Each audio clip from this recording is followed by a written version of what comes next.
अरे भावा, तू चड्डी विकत घेतो का? अरे भावा, तुला काय झालं सकाळ सकाळी आणि चड्डीचं काय विचारायला लागला तू?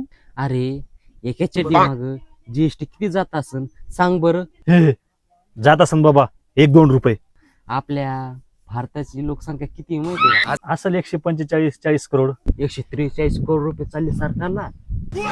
अरे वा, अरे ते सगळं खरंय, पण तू सकाळ सकाळी माझ्या डोक्याला चड्डी पुराण का लावलं? अरे विचार करे जरा, बिस्किट जीएसटी भारतातील एका माणसाने एक जर चड्डी घेतली ना भावा, प्रत्येक गोष्ट जीएसटी किती करोड रुपये जात असेल त्या सरकारला. अरे पण बाबा तुझं म्हणणं काय आहे हे तरी सांग ना बाबा मला. गरीबच राहायला यांच्याकडे किती पैसा आहे, एवढ्या पैसा ते काय खार घालले काय? अरे बाबा तू सकाळ सकाळी का खन्नायक पिक्चर बघून आला का काय? ते लाडक्या बहिणीला पैसे देऊ राहिले ना. अरे बाबा, ते लाडक्या बहिणीचे पैसे घेऊ राहिले ती, पण इकडं लाईट बिलचे 4,000 रुपये घेऊ राहिले. पण ते कूलर 1 घंट्यावर लावते ते उन्हाळ्यामध्ये.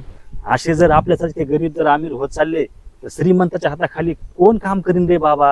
आणि कचरा बिचरा कोण साफ करणार आहे? चड्डीमध्ये एवढा मोठा पैसा कमवला चालला पुढं.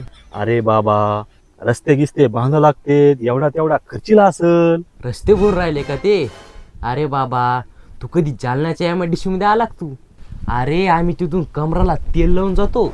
अरे बाबा असं काय म्हणतो तू? अरे बाबा, तिथं फुकटची मासच होते आणि एवढे मोठे गड्डे आहेत तिथं. असं तू आणि मी म्हणून जमत नसतं रे, इथं सर्वांनी मिळून ऑब्जेक्शन घ्यावं लागतं रे, तेव्हा जमत रे. आता सगळेजण झोपले रे. कूलर लावून उन्हाळ्याचं 4,000 बिल देते ते कूलर लावून उन्हाळ्याचं. अरे बाबा तुझं काय, माझ्या घरी लाल दिव्याची गाडी, आता शिकतो पोटाला पोटभर खातो, जातो रे बाबा मी.